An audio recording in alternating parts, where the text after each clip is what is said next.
यार one second स्वागत है आप लोगों का।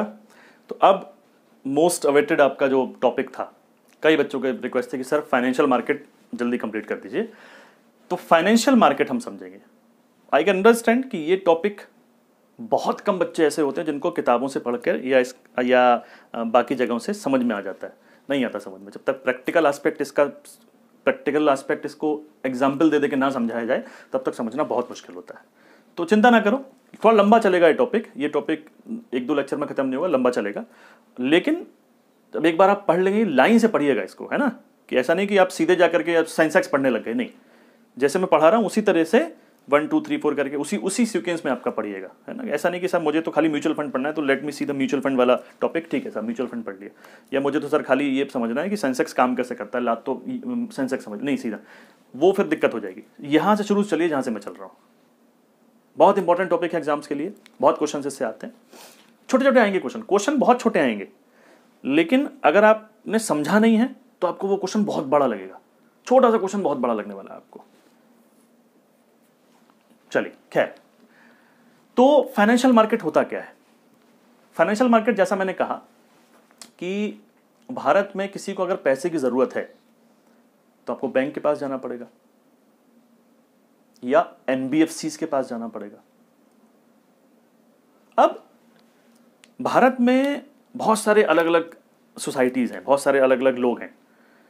कुछ लोग जो बहुत पैसे वाले हैं, एक जो है आदमी, एक ग्रुप ऐसा है लोगों का जिसके पास बहुत पैसा है, और एक ग्रुप ऐसा जिसके पास पैसा बिल्कुल नहीं है, और एक बेचारा मीडियोकर ग्रुप है।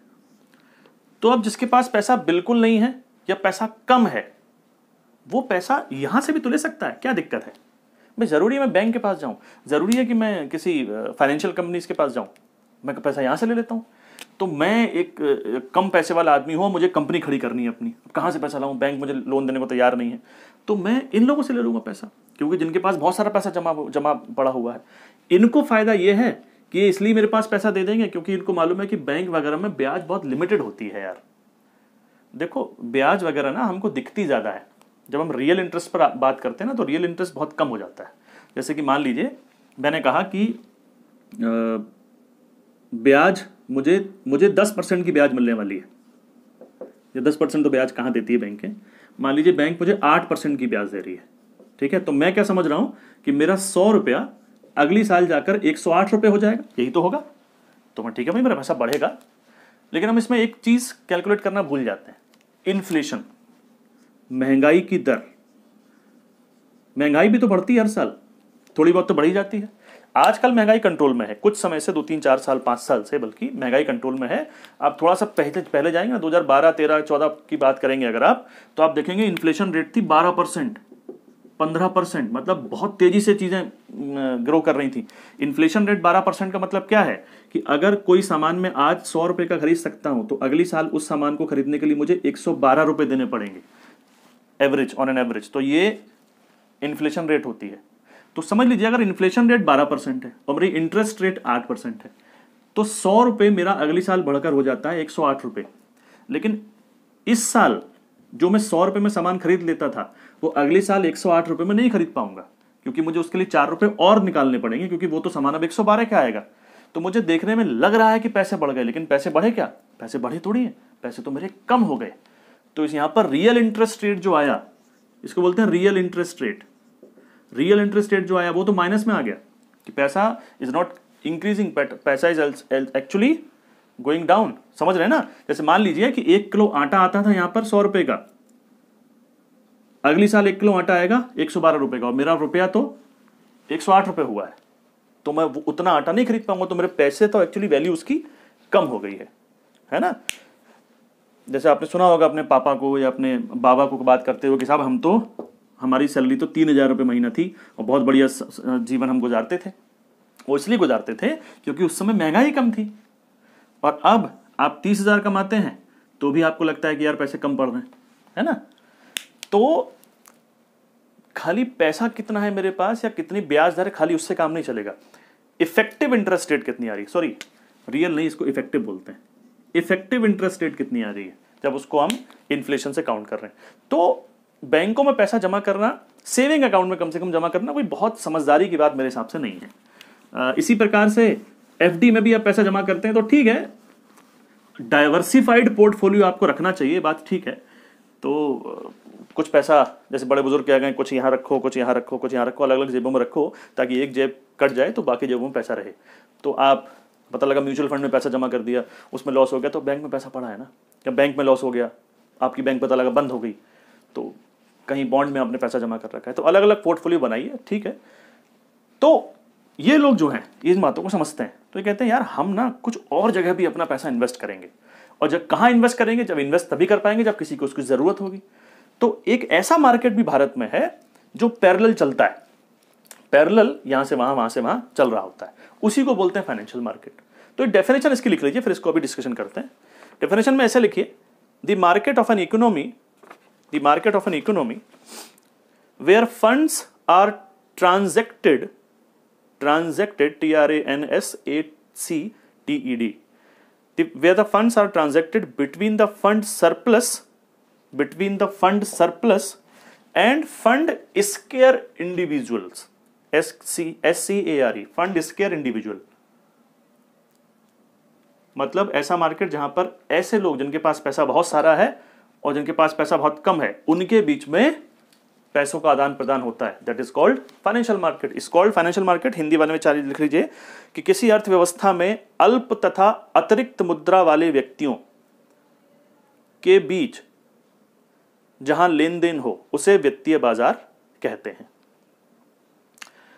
अगला पॉइंट एक और इसमें लिख लीजिए, इस लेन देन का आधार ब्याज या लाभांश होता है। The basis of this transaction is either interest और डिविडेंड, ये क्या है अभी समझते हैं। तो फाइनेंशियल मार्केट को हम दो अलग अलग प्रकार से, दो अलग अलग चीजों में बांट सकते हैं। तो पहली आधार पर इसकी बात करते हैं। देखिए फाइनेंशियल मार्केट, जैसा मैंने कहा, बांटने का मतलब क्या होता है, जैसे मैंने पहले भी 3-4 बार इस एग्जाम्पल को दिया है कि अगर मैं बोलूं कि साहब ये इस क्लास में कितने प्रकार के बच्चे बैठे हैं, तो उसको कई तरीके से बांट सकता हूं। एक बेस बना सकता हूं रंग, कि भैया 3 तरह के बच्चे हैं, गोरे हैं, काले हैं, गेहुए हैं, रंग हो गया। या एक बना सकता हूं कि भैया मैंने सेक्स बना दिया कि कौन सा लिंग है, तो मैं कहूँ 2 प्रकार के बच्चे हैं, कुछ लड़के हैं, कुछ लड़कियां हैं। या एक बना सकता हूँ हाइट, कि भैया कितने 5 फुट से ऊपर वाले हैं, कितने 5 फुट से नीचे वाले हैं। या एक बना सकता हूँ कि कपड़े, कि भैया 4 प्रकार के बच्चे हैं, कुछ टी शर्ट पहने हैं, कुछ शर्ट्स पहने हैं, कुछ सलवार कुर्ता पहने हैं, कुछ सूट पहने हैं, तो इसी तरह से हम फाइनेंशियल मार्केट को 2 अलग अलग बेसिस पे बांटेंगे। पहला बेस समझ लीजिए, पहला बेस क्या है। तो पहला बेस क्या है, इसे समझने से पहले मैं एक सेकंड जरा सा, ठीक है, मुझे यार बार बार कैमरा चेक करना होता है कि कैमरा इज वर्किंग प्रॉपरली और नॉट, क्योंकि मेरे कैमरे में वो वाला नहीं है कि मैं यहाँ से देख सकूँ। चलो कोई नहीं, ओके। तो फाइनेंशियल मार्केट को हम 2 कैटेगरी में जो बांटते हैं वो क्या है, अब इसको आप एग्जाम्पल से समझिएगा। कि मान लीजिए मुझे कंपनी शुरू करनी है, ठीक है, और कंपनी में मुझे लग रहा है कि मेरे पास 10 लाख रुपया है, 10 लाख रुपए में मुझे कंपनी शुरू करनी है। अब पैसा मेरे पास है नहीं, मेरे पास मान लीजिए 2 लाख रुपए है, 2 लाख रुपया है, तो 10 लाख रुपए मुझे चाहिए, तो कंपनी शुरू कहां से करूंगा मैं। तो कंपनी शुरू करने के लिए मैं क्या करूंगा, मेरे पास 2 तरीके हैं पैसा इकट्ठा करने के। 8 लाख रुपए मुझे लाने हैं, तो एक काम ये कर सकता हूं मैं कि लोगों से उधार ले लूं कि लोगों से कहूंगा भाई तुम मुझे उधार दे दो थोड़ा यार, मुझे ज़रूरत है, मुझे 8 लाख रुपए की ज़रूरत है, उधार दे दो। तो उधार लेने के लिए मैं क्या करूंगा, वही बॉन्ड या डिबेंचर छापूंगा। बॉन्ड डिबेंचर बताया था मैंने अभी आपको पिछले लेक्चर में कि बॉन्ड क्या होता है या डिबेंचर किसे कहते हैं, दोनों एक ही चीज़ हैं, टेक्निकली बस थोड़ा सा डिफरेंस है उसमें। मैंने एक पेपर छापूंगा अपनी कंपनी के, और इस पर कंपनी का लोगो और ठप्पा जो भी सेबी के और आरबीआई के रेगुलेशंस हैं उस पर लिखूंगा, और इसमें मैं लिखूंगा कि भैया ये पेपर जो है 1000 रुपए का है, जो अभी 800 रुपए का मिल रहा है, मतलब डिस्काउंट पे मिल रहा है, और 1 साल बाद आप आइएगा, आफ्टर 1 ईयर या आफ्टर 2 ईयर जो भी है, या 1 साल बाद आप आइएगा और 1000 रुपए ले जाइएगा। ऐसा कर सकते हैं इसके अंदर, आप अगले साल आइए और 1000 ले जाइए। तो लोगों ने इसको खरीदना शुरू कर दिया। ये तो एक इन्वेस्टमेंट का टूल हो गया उनके लिए, जिसको हम कहते हैं बॉन्ड। और खरीदना शुरू, 800 रुपए में खरीद रहे हैं, 1000 रुपए कमा रहे हैं, तो यानी कितने % कमा रहे हैं, इसमें इंटरेस्ट एक्चुअली कितने % हो गई, 25%। 20% इंटरेस्ट नहीं हुआ इसमें, 25, क्योंकि 800 रुपए जमा किए थे आपने और आपको प्रॉफिट कितना हो रहा है 200 रुपए का, तो 200 रुपए 800 रुपए का कितना परसेंट है 25%। ऐसे ही तो कैलकुलेट करते हैं, 1000 रुपए पे नहीं करेंगे बेटा इसको। तो 25% प्रॉफिट हो गया। कई लोगों ने खरीदे उन बॉन्ड्स को, मतलब ओके सर हम खरीदते हैं बॉन्ड, तो कई लोगों ने बॉन्ड खरीदे, मैंने पैसा कमाया। तो बॉन्ड एक्चुअली है क्या, उधार ले रहा हूं यार लोगों से, उधारी तो है, उसके लिए ब्याज दे रहा हूं, तो उसके अगेंस्ट में मैं जो उनको पेपर दे रहा हूं, रसीद दे रहा हूं, जो वो है बॉन्ड या डिबेंचर या ट्रेजरी बिल या गवर्नमेंट सिक्योरिटीज, बहुत सारे अलग अलग नाम है जिसके बारे में हम आगे लेक्चर्स में बात करेंगे। तो कंपनी ने उधार खरीदा, उधार लिया मार्केट से, तो उधार जो लिया इसको हम बोलते हैं डेट मार्केट। क्या बोलते हैं, DEBT, डेट मार्केट। ठीक है, डेट मार्केट हमने, तो डेट मार्केट में एक्चुअली हो क्या रहा है, उधार ले रहा हूं, जिसके कि कई माध्यम हो सकते हैं। इसमें बैंक की उधारी भी शामिल हो सकती है और इसमें बॉन्ड डिबेंचर जारी करके भी उधारी शामिल हो सकती है। तो मैं डेट मार्केट से उधार ले लिया, तो 4 लाख रुपए मेरे पास या 3 लाख रुपए, पता लगा 4 लाख रुपए मेरे पास डेट मार्केट से आ गया। 4 लाख आ गया, आया कि चाहिए कितना था, 8 लाख चाहिए था, क्योंकि 10 लाख में से 2 लाख तो मेरे पास थे, 8 लाख चाहिए था। अब 4 लाख रुपए कैसे करूं, तो इसके लिए मेरे पास एक दूसरा ऑप्शन भी है। दूसरा ऑप्शन क्या है कि अब मैं लोगों से कहता हूं यार सुनो उधार दे दो यार, बोलो नहीं साहब उधार नहीं है। अच्छा यार पार्टनरशिप करोगे मेरे साथ, एक कंपनी शुरू कर रहा हूं मैं, पार्टनरशिप कर लो मेरे साथ। बोले हाँ सर पार्टनरशिप कर लेंगे सर, पार्टनरशिप कर लेंगे। ठीक है, कितना पैसा चाहिए सर, 4 लाख रुपए चाहिए। 4 लाख रुपए कहाँ है सर, 4 लाख रुपए तो है नहीं हमारे पास, पैसा कम है हमारे पास। कितना है बेटा, 10,000 रुपए है सर। ठीक है 10,000 रुपए दे दो। अच्छा लीजिए सर, तुम्हारे पास कितना है, 2,000 दे दो, तुम्हारे पास 5,000 दे दो, 6,000 दे दो, 10,000, 20,000, 1 लाख दे दो। तो मैंने अलग अलग तरीके से लोगों से पैसा इकट्ठा कर लिया। फिर मैंने बोला भाई मेरी कंपनी जो है ना वो 10 लाख रुपए की होगी, तूने मुझे कितना दिया है, 10,000 रुपए दिया है, यानी कि तू 1% का मेरी कंपनी में मालिक है। मेरी कंपनी जो भी प्रॉफिट करेगी उसमें से 1% मैं तेरे को दिया करूंगा भाई, ठीक है, क्योंकि तू पार्टनर है मेरा, तेरे को ब्याज थोड़ी दूंगा मैं। अब इन लोगों ने जो पार्टनरशिप करी वो तो पार्टनर कर रहे हैं ना, पार्टनरशिप की ना, तो ब्याज थोड़ी, तेरे को प्रॉफिट का मैं हिस्सा दूंगा। और सुन ले भाई, लॉस हो गया तो नहीं मिलेगा, बल्कि तेरा वैल्यू पैसे की कम हो जाएगी, क्योंकि पार्टनरशिप की है ना हमने। और बिजनेस में तो घाटा भी हो सकता है, फायदा भी हो सकता है, लेकिन हम फायदा करेंगे, चिंता मत करो तुम, बट घाटा हो सकता है। तो इसलिए तुमने जो पैसा दिया, जितना भी पैसा दिया, उतने अमाउंट के इक्वल साझीदार हो गए तुम मेरी कंपनी में। तो इसको बोलते हैं इक्विटी मार्केट। क्या बोलते हैं, इक्विटी मार्केट।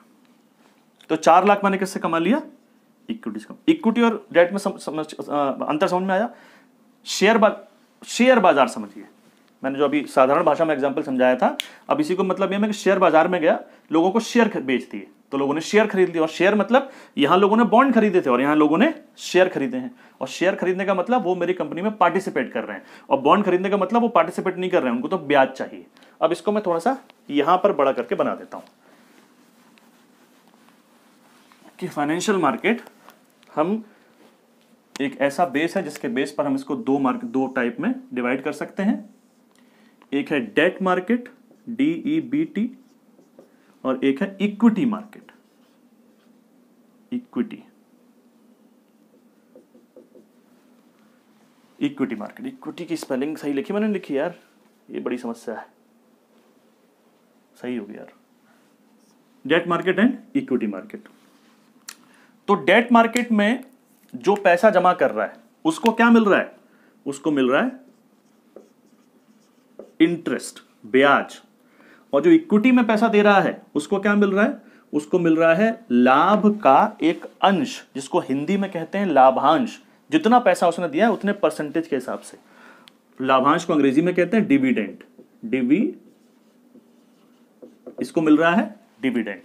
जो आदमी इंटरेस्ट कमा रहा है तो उसका फायदा यह है कि फिक्स मिलेगा। उसने भैया मैंने कहा था 10% तेरे को दूंगा, 8% तेरे को दूंगा, 15% तेरे को दूंगा, तो इतना मिलेगा तेरे को। मुझे फायदा होगा तो भी तुझे भाई मेरे इतना मिलेगा, और मुझे घाटा होगा तो भी तुझे इतना ही मिलेगा। तो इसका मतलब यह है कि डेट में सिक्योरिटी ज्यादा है, सिक्योरिटी का जो चीज है वो थोड़ी ज्यादा है। मतलब मुझे तो घाटे वाटे होगा तो भी मुझे तो पैसा मिलेगा, और इसमें जो सिक्योरिटी है आप कहें तो थोड़ी कम है। कम इन द सेंस कि अगर कंपनी घाटे में चलेगी तो मुझे घाटा भी हो जाएगा ना यार, और फायदे में चलेगी तो फायदा हो जाएगा, बढ़िया फायदा हो जाएगा। तो जनरली लोग इसमें इसलिए जाते हैं ताकि रिस्क तो है, बट एक कहावत है कि लो रिस्क नो गेन, ये कहावत है। तो इसमें रिस्क तो है, लेकिन जब कंपनी काम करेगी तो प्रॉफिट के लिए काम करेगी ना यार। मैं अगर इनको 10% का ब्याज दे रहा हूं, तो मैं अगर 15-20% 25% कमाऊंगा, तभी तो मैंने कैलकुलेशन किया होगा इनको 10% ब्याज देने की। अब पता लगा 8% कमाऊंगा, इनको 10% दूंगा, तो इतना बेवकूफ थोड़ी हूं मैं। तो कंपनी जानती है इस बात को, लोग जानते हैं इस बात को, तो वो कहते हैं भैया हम इक्विटी में जाएंगे, क्योंकि तू ज्यादा पैसा जो कमाएगा ना, हमको तो उसका परसेंटेज चाहिए। तो इसमें जो प्रॉफिट है, इसमें जो गेन है, दैट इज लेस। गेन कम हुआ कि नहीं? और इसमें जो गेन है दैट इज ज्यादा। ठीक है, इनका पैसा सिक्योर कम है, बट इनका पैसा सिक्योर ज्यादा है, लेकिन इनको ज्यादा लाभांश मिलता है। Percentage of the profit is much higher as compare to debt market. Debt market में जो आदमी पैसा जमा करता है उसको बोलते हैं क्रेडिटर। ये क्वेश्चन कई बार एग्जाम में पूछा गया है। Creditor, CREDITOR। और इक्विटी में जो पैसा जमा करता है उसको बोलते हैं share holder. Share holder partner है मेरा एक। ठीक है, अब मान लीजिए किसी वजह से मेरी कंपनी बंद हो गई। मेरी कंपनी बंद हो गई, तो अगर बंद हो गई तो अब पैसे का क्या होगा, इन लोग के पैसे का क्या होगा? तो क्या होगा कि मेरी जो कंपनी थी जब वो बंद होगी तो उसके एसेट, जो उसकी जमीन है, ऑफिस है, जो फर्नीचर है, कंप्यूटर वगैरह रखे हैं, सब बेचे जाएंगे। जब बेचे जाएंगे तो उसमें से कुछ पैसा निकलेगा। तो मैं कहूंगा सर मेरी कंपनी तो बंद हो गई, कंपनी में पैसा कितना लगा था? टोटल पैसा था उसमें 10 लाख का। 10 लाख ही तो था, जिसमें कि पता लगा 4 लाख यहां से आ गया था और 4 लाख यहां से आ गया था, और 2 लाख मेरा था। तो वो भी तो मेरा भी तो एक प्रकार का शेयर है ना उसमें, तो उसको भी यहां लिख दे रहा हूं मैं। ये 2 लाख मेरा था, ये मेरा पैसा था, which was also a part of equity. मैं 2 लाख का उसमें पार्टनर हूं, बाकी लोग कोई 2000 का पार्टनर है, कोई 25,000 का, कोई 50,000 का ऐसा पार्टनर है। तो कंपनी बंद हो गई तो 10 लाख रुपए की कंपनी थी, अब उसमें सामान बेचा गया। जब बेचा गया तो मान लेते हैं कि उसमें से सामान अब 10 लाख का तो बिकेगा नहीं, मान लेते हैं कि 6 लाख का सामान उसके अंदर, या उसके अंदर 5 लाख का सामान बिका। ठीक है, अब 5 लाख जो पैसे आए, अब वो किसको दिए जाएंगे, इसको कि इसको? तो याद ये रखिएगा इसमें कि पैसे पर, कंपनी के पैसे पर पहला हक क्रेडिटर का होता है। ठीक है, तो ये पैसे सारे पहले डेट मार्केट में आएंगे, इन सबको बॉन्ड के पैसे वापस किए जाएंगे, इंटरेस्ट वगैरह भी दिया जाएगा। और अगर कुछ बच गया, जैसे मान लीजिए कि 5 लाख में से 4 लाख यहां दे दिए, हालांकि कम ही बचेंगे क्योंकि इंटरेस्ट भी तो देने, चलो मान लो 5 लाख में से 4 लाख यहां दे दिए, 1 लाख बचा, तो 1 लाख में से 1 लाख यहां आ जाएगा और 1 लाख में से इसी रेशो के अनुसार पैसा बांट लिया जाएगा। तो 1 लाख आया तो मैं इस पैसे में जो जितना परसेंटेज का मालिक हूं वो मुझे मिल जाएगा, तुमने जो दिए थे तुमको उस हिसाब से मिल जाएगा। तो पता लगा तुमने दिए थे 10,000, तुम कह रहे हो तुमको मिल रहे हैं 800 रुपये, 700 रुपये मिलकर तुम्हें खत्म हो रहे हैं, क्योंकि भैया घाटा हो गया। मैंने पहले ही बताया था तुमको कि भैया फायदा होगा लेकिन घाटा भी हो सकता है। तो पहला जो हक है वो किसका होगा, वो क्रेडिटर का होगा। और दूसरा हक किसका होगा, अगर कुछ बच गया तो हक उसमें फिर इक्विटी मार्केट में बांटा जाता है। लेकिन मान लीजिए कभी ऐसा भी हो सकता है कि कंपनी की प्रॉपर्टी 10 लाख की थी, लेकिन जब बेचने गई तो 2 लाख रुपए की रह गई। अब कहां जाएगा पैसा? अब पूरा 2 लाख इन लोगों में ही बांटा जाएगा, तो इनको भी लेकिन अब घाटा होगा। भैया कितने का बॉन्ड खरीद बेचा था आपने? बोले सर हमने तो 1000 रुपए का बेचा था। ठीक है भाई, तो 500 रुपये ले जाओ। कंपनी बंद हो गई, घाटे में चलेगी, तो 500 रुपये आपको चाहिए तो बताइए, ये 500 रुपये आपके अकाउंट में हम डाल देते हैं। तो इनको भी घाटा गया, इनको क्या मिला? बाबा जी का ठुल्लू मिला कि नहीं? तो this is one type of classification of financial market. तो जो पैसे की जरूरत है वो इन 2 मार्केट से पूरी होती है, debt market and equity market. दोनों में आई होप थोड़ा अंतर समझ में आ रहा होगा। इन चीजों को परत दर परत खोलेंगे हम लोग, कई सारी इनकी परतें खोलते चलेंगे तो बहुत सारी चीजें समझ में आएंगी आपको। अब फाइनेंशियल मार्केट का एक और क्लासिफिकेशन है, इसको नोट कर लीजिएगा, आई होप कर लिया होगा आपने। फाइनेंशियल मार्केट का एक और क्वालिफिकेशन, एक और क्लासिफिकेशन है। वो क्या है? वो ये है long term and short term का। मतलब कुछ लोग पैसा लंबे समय के लिए दे देते हैं, कुछ लोग पैसा कम समय के लिए देते हैं। तो इस पर अगर हम इस बेसिस पे इसको बांटते हैं तो फाइनेंशियल मार्केट की 2 कैटेगरीज हो जाती हैं, और ये ज्यादा अप्रोप्रिएट लगता है, मतलब वो भी समझना जरूरी है हमको। इसमें चीजों को और हम डिटेल में समझेंगे। एक होता है short term market, short term market, और एक होता है लॉन्ग टर्म मार्केट। इसको हिंदी में दीर्घकालिक कह सकते हैं और इसको अल्पकालिक बाजार कह सकते हैं। अल्पकालिक वित्त बाजार और दीर्घकालिक वित्त बाजार।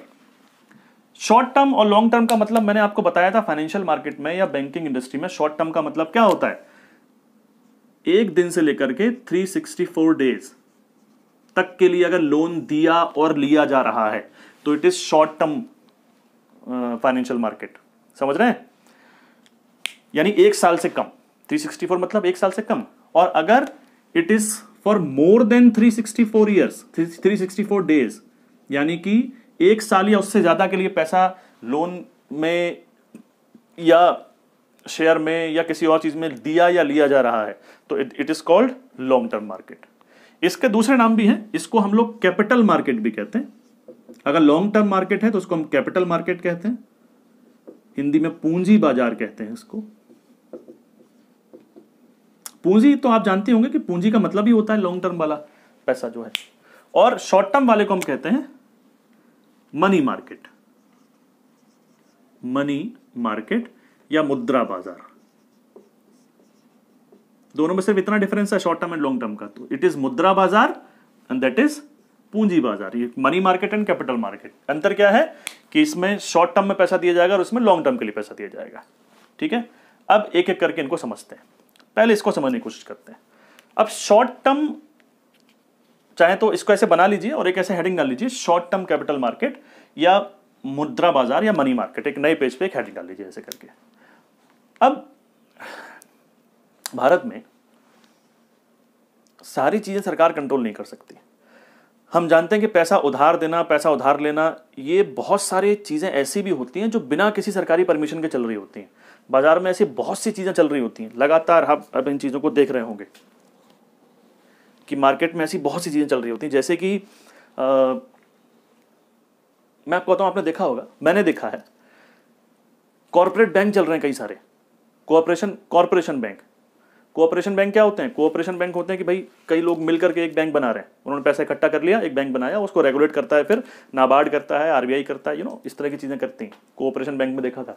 लेकिन ऐसे कोऑपरेशन बैंक तो गली मोहल्लों में हर जगह है। जहां मैं रहता हूं वहां भी है।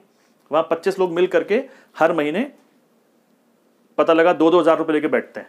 50,000 रुपये हो गए। अब बोलते भाई ये पैसे हम यहाँ पे 2-2 हज़ार रुपये सब लेके बैठे हुए हैं। किसको पैसे की जरूरत है? जिसको पैसे की जरूरत है वो पैसा ले सकता है। तो एक कहता है सर मुझे जरूरत है, मुझे दे दो। तो ब्याज कितनी देगा भाई? तो 50,000 नहीं मिलेंगे। वो सर 50,000 मुझे नहीं चाहिए, मैं 48,000 में इस पैसे को लेने को तैयार हूँ। तो दूसरा कहेगा सर मैं 47,000 में लेने को तैयार हूँ। तीसरा कहेगा सर मुझे और जरूरत है, मैं 45 में ले लूंगा। तो कोई एक कहेगा सर मैं 40 में ले लूंगा। तो 40,000 में पता लगा मामला आ गया। तो वो 40,000 में पैसा 50,000 की जगह वो कितना ले गया? 40,000 रुपये ले गया। तो बाकी 10,000 रुपये का प्रॉफिट किसको हुआ? बाकी लोगों को हुआ। समझ रहे हैं? तो बाकी लोगों को 10,000 का मतलब उनको इंटरेस्ट समझ लीजिए आप। तो वो डिस्काउंटेड रेट पे ले गया। वो इंटरेस्ट बाद में नहीं दे रहा, वो पहले ही बड़ी वैल्यू की चीज कम वैल्यू पे लेकर के चला गया है। तो ये भी फायदा ही है, जैसा हम बॉन्ड में समझ रहे थे पिछली बार, अभी हमने समझा जो। तो इस तरह की चीजें, अब ये भी तो एक प्रकार का फाइनेंशियल मार्केट ही हुआ ना यार, चल रहा है। बहुत सारी ऐसी चीजें चलती हैं, जैसे कि मैं आपको बताऊं, यहां पर एक मार्केट है, उनकी खुद की पर्चियां चलती हैं, कई सारी दुकानें हैं उस मार्केट में। तो वो लोग छोटी छोटी पर्चियां हैं। तो अब पता लगा दुकान ए दुकान बी, उसको सब कुछ सामान यहाँ से वहाँ भेजा, तो पैसा नहीं देगी उसको, ना चेक देगी, वो खाली एक पेपर पे लिख देगी कि भाई ठीक है 25,000 रुपये, और नीचे साइन कर दिया, उसके नौकर को दे देगी, वो नौकर ले जाकर के दूसरी दुकान वाले को दे देगा, और वो अपने पास डिब्बे में उस पैसे को रख लेगा। और उसको उससे कुछ सामान मंगाना है तो बोले साहब 20,000 रुपये, नीचे सिग्नेचर कर दिया, 50,000 रुपये। तो हर सारी दुकानें ऐसे सिग्नेचर कर करके एक दूसरे को रसीदें बेच रही हैं, रसीदें भेज रही हैं। और कुछ दिन के बाद वो लोग बैठते हैं कि हाँ भाई तुम्हारे पास मेरी कितनी रसीदें बताओ। बोले साहब मेरे पास 5 लाख की रसीदें आपकी हैं। ठीक है भाई मैं देखता हूँ, मेरे पास तुम्हारी 5,50,000 की रसीदें हैं। ठीक है भाई, तो अल्टीमेट मतलब ये है कि मुझे 50,000 तुमसे एक्स्ट्रा चाहिए। तो ठीक है भाई सारी रसीदें फाड़ दो, 50,000 मुझे दे दो। तो नेट वो लोग निकाल लेते हैं। अब इस पर कोई सरकार का कंट्रोल नहीं है। कल को ये लोग अगर ये इसका पैसा ना दे तो ये कोर्ट में नहीं जा सकता कि साहब ये देखो पर्ची इसने मुझे दी थी 50,000 की। बोले कौन सी पर्ची, कैसी पर्ची? कोई पर्ची नहीं चलती। बट ये सब अनऑर्गेनाइज तरीके से चल रहा है और बहुत अच्छा चल रहा है। I am telling you, Bharat में उत्तर प्रदेश, बिहार, उड़ीसा और जो थोड़े वेस्ट बंगाल और थोड़े ऐसे स्टेट्स हैं हमारे जो कि थोड़े से अभी बैंकिंग फैसिलिटीज उतनी ज़्यादा अवेल नहीं करते हैं, धीरे धीरे बढ़ रहा है सारी चीज़ें, बैंकिंग फैसिलिटीज बढ़ रही हैं, सब बढ़ रहा है, बट स्टिल बहुत सारे स्टेट्स ऐसे हैं जहाँ पर ये चीज़ें बहुत ज़्यादा होती हैं, यहाँ तक हो जाती हैं। मुझे याद है जब नोटबंदी हुई थी तो यहाँ कुछ मार्केट ऐसे थे कि उन्होंने कुछ प्लास्टिक के सिक्के टाइप के ले लिए, बोले साहब ये पीले रंग का जो है ये 500 रुपये है, हरे रंग का 200 रुपये है और नीले रंग का 100 रुपये, ऐसे उन्होंने बना लिया और उसको एक जगह इकट्ठा कर लिया, उस पर उन्होंने कुछ ऐसे मार्क टाइप के लगा दिए पूरे मार्केट वालों ने। अब आपस में उसी से लेन देन चल रहा है उनका, बोले पैसे तो है नहीं, इसी से लेन देन कर लो, कोई दिक्कत नहीं, और वो चल रहा है। तो क्या वो लीगल टेंडर था? लीगल टेंडर थोड़ी है वो, लेकिन चल रहा है और बढ़िया चला। तो भारत में जो कैपिटल, जो मुद्रा बाजार है, मनी मार्केट है, अब ये लॉन्ग टर्म में ये चीज़ नहीं हो सकती। लॉन्ग टर्म में के लिए वो अब रसीद लेकर के पता लगा 20 साल बाद रसीद देकर आ रहा है कि साहब देखो 20 साल पहले आपके पापा ने मुझे रसीद दी थी, तो क्या यार 20 साल पहले कौन सा सिग्नेचर, क्या अब क्या कैसे कह सकते हैं। तो हाँ, 1-2 दिन के लिए, 10 दिन के लिए, 50 दिन के लिए ये चल सकता है, ये अनऑर्गेनाइज मार्केट कुछ दिन के लिए चल सकता है। इसलिए शॉर्ट टर्म वाले जो मनी मार्केट है, कैपिटल मार्केट है, उसको हम 2 पार्ट में डिवाइड करते हैं। एक है अनऑर्गेनाइज्ड और एक है organized. Unorganized money market and organized money market. गैर संगठित, हिंदी में इसको कहेंगे गैर संगठित मुद्रा बाजार, गैर संगठित मुद्रा बाजार और संगठित मुद्रा बाजार। ठीक है भाई, अब इन दोनों में डिफरेंस क्या है, गैर संगठित और संगठित में डिफरेंस क्या है, वो मैंने आपको बता दिया कि it is regulated by the rules and regulations of the government, it is either not regulated और पार्शियली रेगुलेटेड। ठीक है, जो से मैंने आपको एग्जांपल जो बताए। तो इसमें 3-4 तरीके की चीजें हैं जो यहां पर चलती है, तो उसको फटाफट हम लिख लेते हैं। तो इसमें एक हेडिंग डाल लीजिए आप, गैर संगठित मुद्रा बाजार, unorganised money market of India. लिखिए, ये इस प्रकार के बाजार हैं जो या तो किसी भी विनिमय के अंदर नहीं आते, किसी भी नियंत्रण के अंदर नहीं आते, या आंशिक रूप से इन पर नियंत्रण होता है। They are the market which are not under the control of any regulator or have the partial control under some act। तो इस प्रकार की जो चीजें हैं, तो उसमें लिख लीजिए आप, 2-3 बातें मैं आपको बता रहा हूं कि इसमें क्या क्या आते हैं। तो इसमें बेसिकली 3 टाइप के मार्केट हैं, इसमें लिख लीजिए। इसमें मुख्यतः 3 प्रकार के बाजार, 3 बाजार आते हैं, 3 प्रकार के बाजार आते हैं। पहला लिखिए, unregulated non bank financial intermediaries, financial intermediaries, unregulated non bank financial intermediaries, INTERMEDIARIES, intermediaries. मतलब ऐसे नॉन बैंक चीजें हैं, मतलब बैंक भी नहीं है और अनरेगुलेटेड हैं, किसी का कंट्रोल नहीं उनके ऊपर, या स्टेट के किसी छोटे मोटे रूल्स के अंदर में वो आ जाते हैं। कुछ एक्ट उन्होंने छोटा मोटा बनाया, मतलब किसी सेटिंग के एक्ट के अंतर्गत वो काम कर रहे हैं, आरबीआई वगैरह के कंट्रोल में कुछ नहीं है। जैसे एग्जांपल लिख लीजिए इनका, जो मैंने बताया आपको। लिखिए chit fund. Chit fund companies आप जानते हैं, चिट फंड के एक्ट तो सरकार का, स्टेट गवर्नमेंट का होता है, और हर स्टेट उसमें अलग अलग प्रावधान रहते हैं। तो ये एक सेटिंग ही होती है एक्चुअली। चिट फंड, निधि एटसेट्रा, चिट फंड, निधि एटसेट्रा। और इनकी खास बात यह है कि ये लोन की, ये जो पैसा आपसे लेते हैं, जमा करवाते हैं, उसमें ब्याज बहुत अच्छी होती है। कहते हैं साहब 3 साल में डबल, 3.5 साल में डबल। और कितने वापस आते हैं कितने नहीं आते हैं वो बात की बात है। लिख लीजिए, इसमें ब्याज दर बहुत अधिक होती है जब आपसे पैसा लेते हैं, देते हैं, दोनों में। ऐसे बहुत सारे हैं जो पैसा देते भी हैं, लोन देते हैं, बट लिख लीजिए इसमें ब्याज दर बहुत अधिक होती है, 36% से 48% तक, फ्रॉम 36% टू 48%। तो ये एक्चुअली आपको लोन दे रहे हैं तो उसकी ब्याज बता रहा हूँ। लोन जब आप जमा करते हैं तो भी ब्याज अच्छी खासी होती है। तो ये अब ब्याज बहुत हो गई यार, शोषण कर रहे हैं लोगों का। चलते हैं, बहुत जगह चलते हैं। अगला लिखिए, indigenous bank, INDIGENEUS, indigenous bank, देशी बैंक लिख लीजिए ब्रैकेट में चाहे तो, हिंदी वाले। देशी बैंक, देशी बैंक मतलब चला रहे हैं हम, लोकल लेवल पे बैंक चला रहे हैं। कुछ लोकल कानून से रेगुलेटेड भी हैं, कुछ नहीं भी हैं। लिखिए, they receive deposits and land money in capacity of individual और प्राइवेट फर्म ये लोगों से पैसा जमा कराते हैं और उन्हें उधार भी देते हैं, परंतु सिर्फ एक निजी कंपनी या एक निजी व्यक्ति के रूप में। पता लगा, आपने देखा कई सारे परिवार हैं जो साहूकार परिवार हैं, उनका काम ही ये है कि वो पैसा लोगों को उधार देते हैं, जमा भी कर लेते हैं कभी कभी कुछ लोग। आपने कई लोग ऐसे देखे होंगे जो साहूकारी का ही काम करते हैं, और ये काम तो भारत में बहुत पुराना टाइप का चला आ रहा है, तो उसी को थोड़ा सा बड़े लेवल पर करते हैं। ये 3-4 इसके एग्जाम्पल लिख लीजिए भारत में। लिखिए एग्जाम्पल, गुजराती श्रॉफ, गुजराती श्रॉफ्स, गुजराती SHROFFS, गुजराती श्रॉफ्स, और इसमें तीर बना के लिख लीजिए एक, they works in Mumbai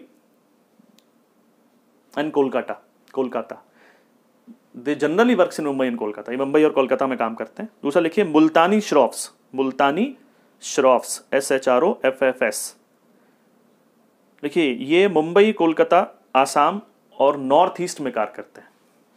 north east मतलब उत्तर पूर्व भारत, जो आसाम और जो नागालैंड वागालैंड वाला एरिया है, तो ये वहाँ पर लोगों को ब्याज देते हैं, पैसा देते हैं, ब्याज लेते हैं, उनसे डिपॉजिट जमा करा के थोड़ी ब्याज देते हैं। अनऑर्गेनाइज तरीके से चल रहा है।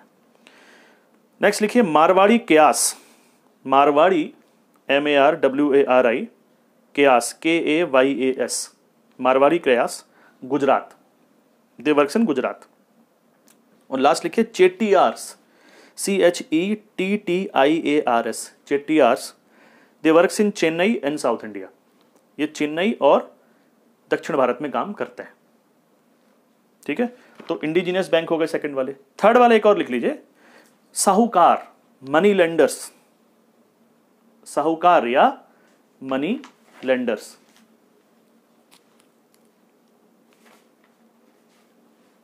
ठीक है, तो ये लिख लिया आपने, बस लिख लीजिएगा, यहां से क्वेश्चन नहीं बनेगा। गैर संगठित होता है, आपको ये याद रखना है। कभी आ जाए क्वेश्चन तो ये जो कुछ नाम बताएं इनको याद रखिएगा, इसमें क्वेश्चन आते नहीं ज़्यादा। ठीक है, तो हम ऑर्गेनाइज सेक्टर की बात करेंगे और इसी से हमारा लेना देना है, यहीं से क्वेश्चन आपके बनेंगे। तो ऑर्गेनाइज सेक्टर है, उसमें क्या क्या चीजें हैं? तो ऑर्गेनाइज सेक्टर में क्या क्या चीजें आएंगी, तो हम पहले डेट मार्केट की बात कर लेते हैं। ठीक है, तो डेट मार्केट, क्योंकि अभी इससे पहले हमने 2 क्लासिफिकेशन दिए थे ना, debt market and capital and equity market. तो डेट मार्केट मतलब, तो एक ऐसा हेडिंग डालो, ऑर्गेनाइज्ड डेट मार्केट, संगठित व्हाट,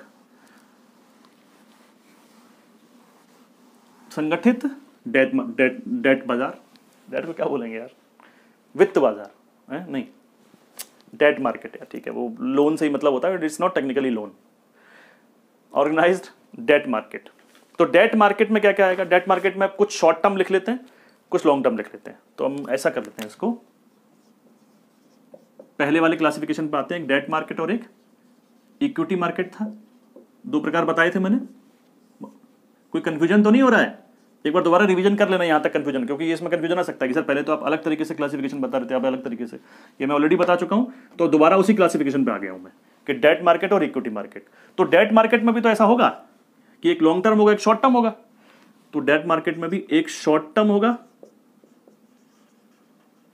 एक लॉन्ग टर्म होगा। शॉर्ट टर्म को हम क्या बोलेंगे? Money market. और लॉन्ग टर्म को क्या बोलेंगे? Capital market. ऐसी इक्विटी में होगा short term and long term, यही तो होगा। तो शॉर्ट टर्म डेट मार्केट में क्या क्या इंस्ट्रूमेंट होते हैं, वहां कैसे कैसे काम होता है, इसकी थोड़ी सी बात हम करते हैं। तो यहां पर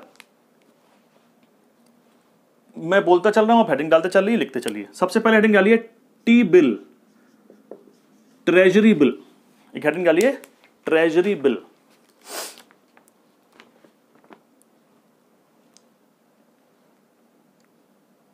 लिख लिया treasury bill.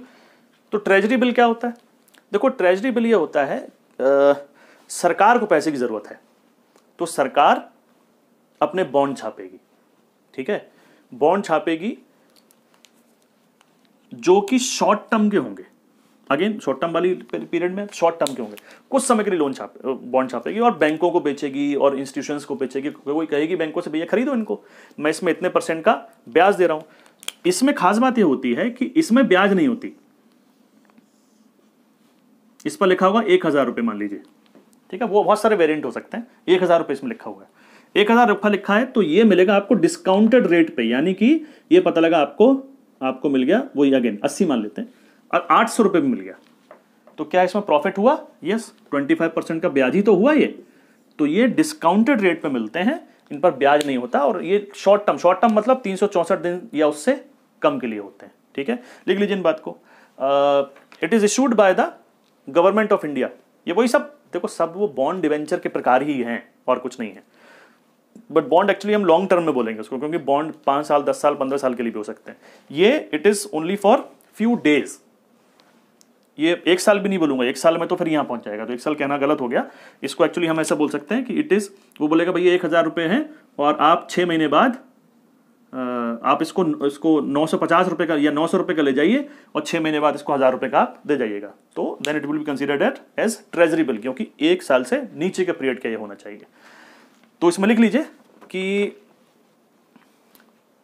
It is a short term instrument, ये अल्प अवधि का एक यंत्र है, which is issued by the government of India, जो भारत सरकार इशू करती है। वैसे साधारण इंग्लिश है, हिंदी वाले भी समझ लेंगे मेरे ख्याल से, तो आप लिख लीजिए जो सरकार इशू करती है। वर्तमान में ये 3 प्रकार के होते हैं, at present there are of 3 types. 91 days TB, ऐसे लिखिएगा उसको, 91 डेज टीबी ट्रेजरी बिल, 91 दिन के treasury bill, comma 182 days TB, comma 364 days TB. ये 3 प्रकार के हैं। पहले कई और प्रकार हुआ करते थे, लेकिन अभी सब बंद कर दिए गए, अभी खाली 3 ही प्रकार हैं, 91 डेज का, 182 डेज का एंड 364 डेज का। तो जब भी सरकार को पैसे की जरूरत होगी, सरकार ट्रेजरी बिल छापेगी और बैंकों को देगी और बाकी इंस्टीट्यूशन को देगी, आप खरीदिए। और बैंक खरीदते हैं, क्यों खरीदते हैं बैंक इसको? पहले तो उससे पहले एक बार और लिख लीजिए कि इनमें ब्याज नहीं मिलता, they does not offer interest, बल्कि ये डिस्काउंटेड रेट पर बेचे जाते हैं, but they are sold on the discounted rate, जो मैंने आपको एग्जांपल बताया।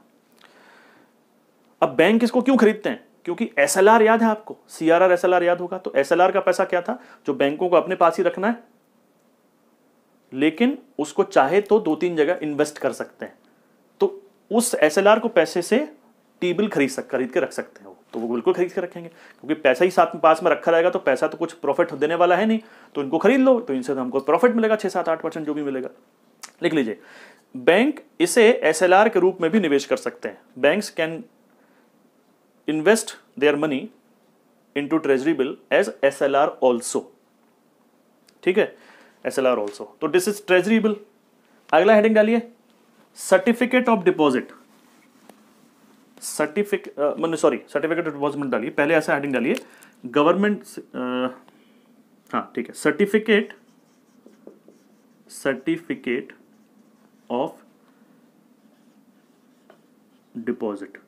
देखिए, सरकार शॉर्ट टर्म के लिए देती है तो ट्रेजरी बिल होते हैं, और अगर वो लॉन्ग टर्म के लिए देती है तो इसको गवर्नमेंट सिक्योरिटी, सरकारी प्रतिभूति, जीसेक कहते हैं फिर उसको।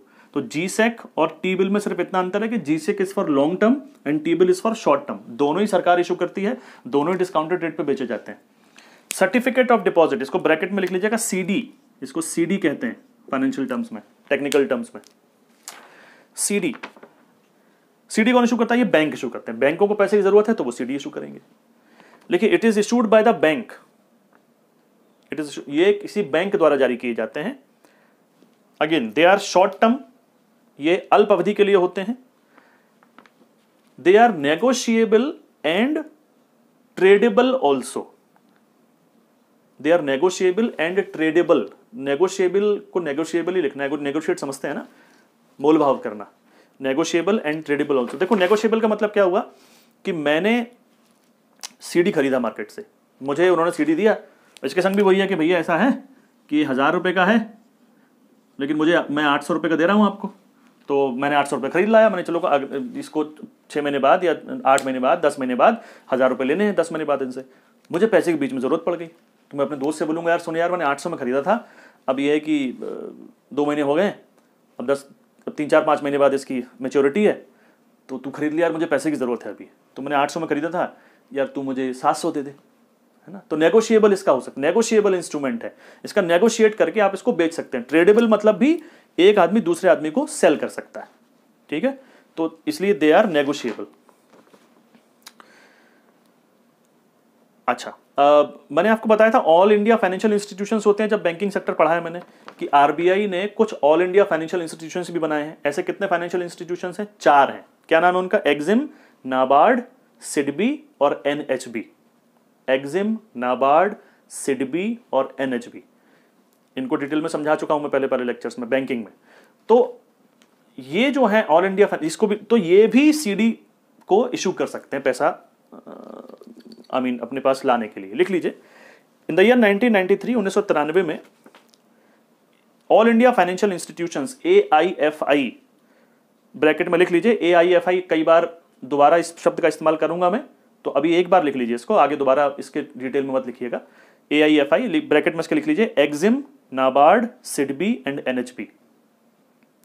इन द ईयर 1993 AIFI को भी सीडी जारी करने की अनुमति दी गई है, सीडी जारी करने की अनुमति दी गई है, परंतु ये 1 से 3 वर्ष के लिए होते हैं। तो ये अगर ऑल इंडिया फाइनेंशियल इंस्टीट्यूशंस करेंगे तो वो लॉन्ग टर्म में चला जाएगा, परंतु ये 1 से 3 वर्ष के लिए होते हैं, but they can issue it for 1 to 3 years। Next लिखिए, तीसरा, कमर्शियल पेपर्स। कमर्शियल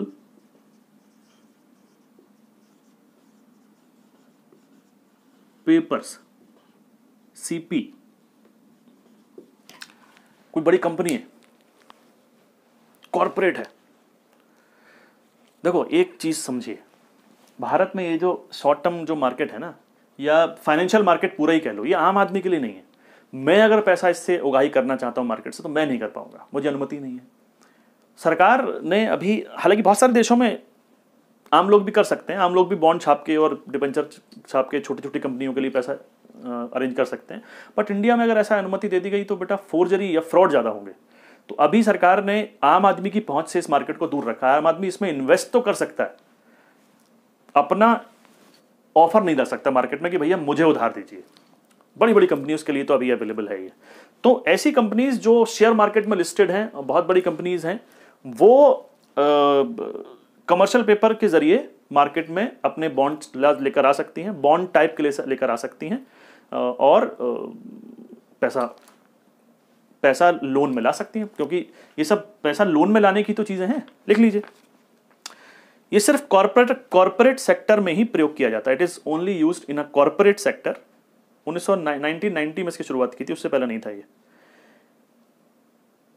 परंतु शर्त यह है, but with the condition that the company should be listed in stock exchange. परंतु शर्त यह है कि कंपनी स्टॉक एक्सचेंज में लिस्टेड होनी चाहिए, मतलब सेंसेक्स या निफ्टी में उसका नाम होना चाहिए।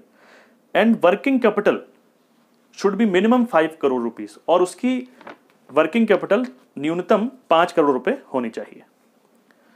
इन्हें जारी करने से पहले क्रेडिट रेटिंग कराना जरूरी है। क्रेडिट रेटिंग, थोड़ा सा मैंने इसका इंट्रोडक्शन आपको बैंकिंग में दिया था, if I am not wrong, कि क्रेडिट रेटिंग क्या होती है। इसी लेक्चर में हम इसको बताएंगे क्रेडिट रेटिंग होती क्या है। क्रेडिट रेटिंग मतलब ऐसा समझ लो कि 4 लोग खड़े हुए हैं, तो एक कंपनी उन चारों लोगों की पर्सनैलिटी, उन चारों लोगों का बैकग्राउंड चेक करती है, और उन चारों लोगों को ये कहती है कि भाई इसमें से कौन से आदमी को लोन दिया जाए तो वो सबसे बढ़िया होगा, कौन सा आदमी बहुत ईमानदार है, कौन सा आदमी थोड़ा कमीने टाइप का है, ठीक है। तो वो रेटिंग देगी, तो उसके नंबर देगी वो, तो that is credit rating agency. तो क्रेडिट रेटिंग एजेंसी से बोला जाएगा भैया आप इसके इवैल्यूएशन करो कि ये कंपनी कैसी है। देन ओनली, अगर वो रेटिंग अच्छी मिलेगी उसको, then only they can issue their corporate bonds, their commercial bills, commercial papers. तो कमर्शियल पेपर हो गया भैया। अगला हेडिंग डालिए, commercial bill. Commercial bills, commercial bills, CB। लिखिए, CB can issued only by all India financial institutions, NBFC, scheduled commercial bank, cooperative banks, mutual funds. ये सिर्फ all India financial institution जो अभी 4 नाम बताए थे, NBFC, शेड्यूल्ड कमर्शियल बैंक, अनुसूचित वाणिज्यिक बैंक, जो प्राइवेट बैंक जिसको आप कहते हैं, आईसीआईसीआई, एचडीएफसी वगैरह जो होती हैं, comma merchant bank, sorry cooperative bank and mutual funds. तो ये लोग इनको जारी कर सकते हैं for a shorter period of time, और उससे पैसे की अपनी जरूरत पूरी कर सकते हैं। कमर्शियल बिल्स होते हैं। नाउ एक और लिखिए, बड़ा इंपॉर्टेंट है, call money. Call money market, CALL, call money market, CMM। देखो कॉल मनी मार्केट क्या है? Call money market actually inter bank market है। जो जितने भी कमर्शियल बैंक्स हैं वो बैंक आपस में पैसे का लेन देन कर लेते हैं कि भैया किसी को जरूरत है पैसे की, तो एक बैंक दूसरे बैंक से मांग लेगा। अब बैंकों को जरूरत जनरली 1-2 दिन के लिए आती है, क्योंकि कभी कभी क्या होता है ना कि उनमें डिफरेंस आ जाता है कि भैया पैसे अभी इस पता लगा 4 दिन के लिए पैसे निकाले मेरे यहाँ से बहुत सारे गए और जमा बहुत कम हो रहे हैं, तो मेरे पास कुछ समस्या पैदा हुई 1-2 दिन के लिए। तो मैं वैसे तो उधार आरबीआई से भी ले सकता था, लेकिन आरबीआई से उधार ना लेकर के अभी मैं क्या करूंगा, अब मैं बैंकों से उधार लूंगा। कौन सी बैंक से? जो भी मेरे आसपास की जो पड़ोसी मेरी बैंक हैं। तो इसमें लिख लीजिए, it is a inter bank money market. ये बैंकों के बीच के आदान प्रदान का बाजार है। Where funds are borrowed generally for 1 days, जहां पर पैसा सामान्यतः 1 दिन के लिए उधार लिया जाता है।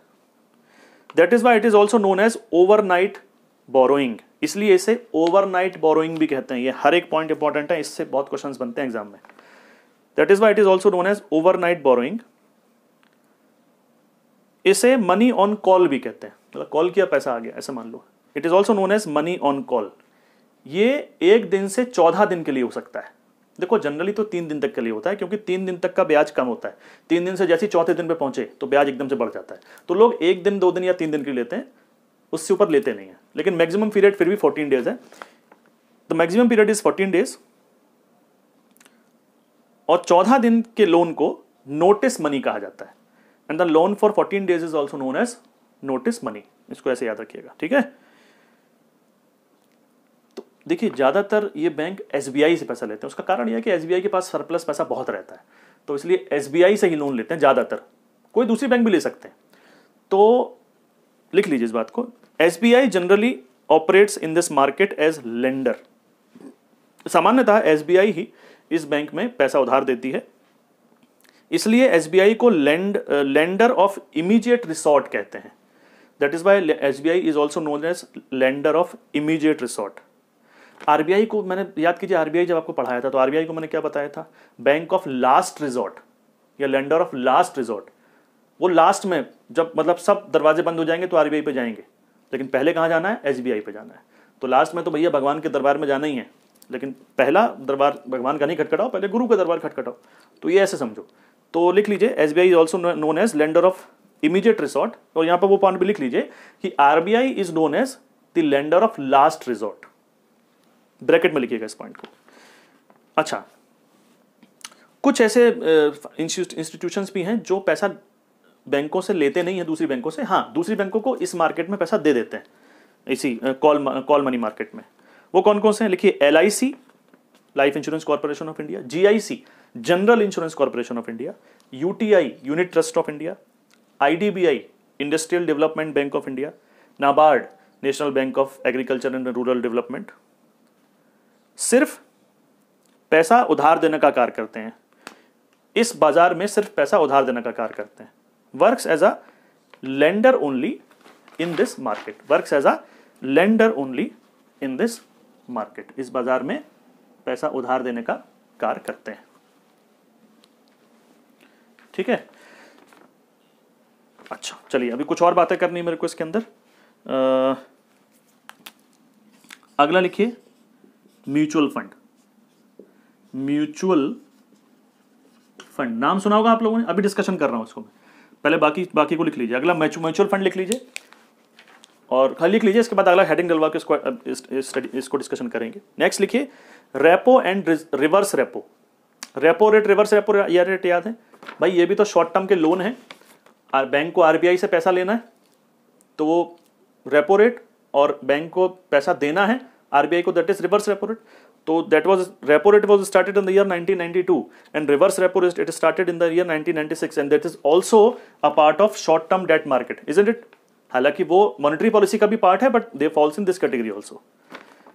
एंड लास्ट लिखिए WMA, ways and means advance, ways and means advance. इसमें देखो क्या होता है, कभी कभी सरकार क्या होता है ना, सरकार के पास पैसा सरकार के पास कहीं से आना है, कहीं जाना है, पता लगा 500 रुपये कहीं से आने हैं और 300 रुपये कहीं जाने हैं, या ये सरकार है।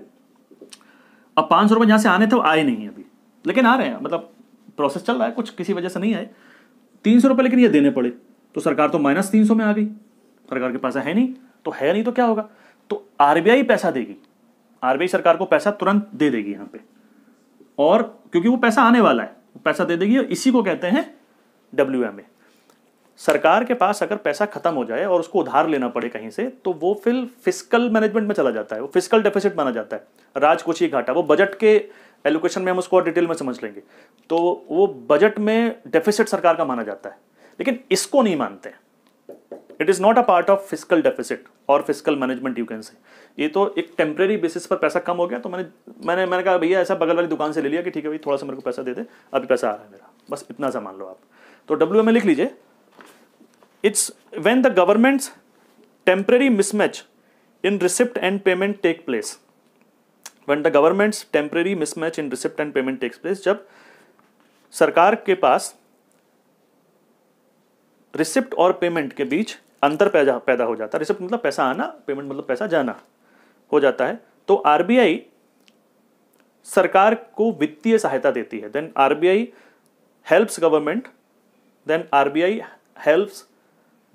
financially helps the government, जिसे WMA, wages and means advance कहते हैं। It is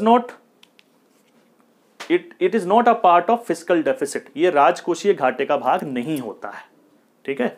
ये लाइन शायद आपको अभी समझ में नहीं आएगी, ये तब समझ में आएगी जब हम बजट को पढ़ेंगे, ठीक है। तो इसको लिख लीजिए। लेकिन अभी चलिए कुछ और बातें करते हैं, म्यूचुअल फंड वगैरह की भी अगले लेक्चर में बात करते हैं। नमस्कार।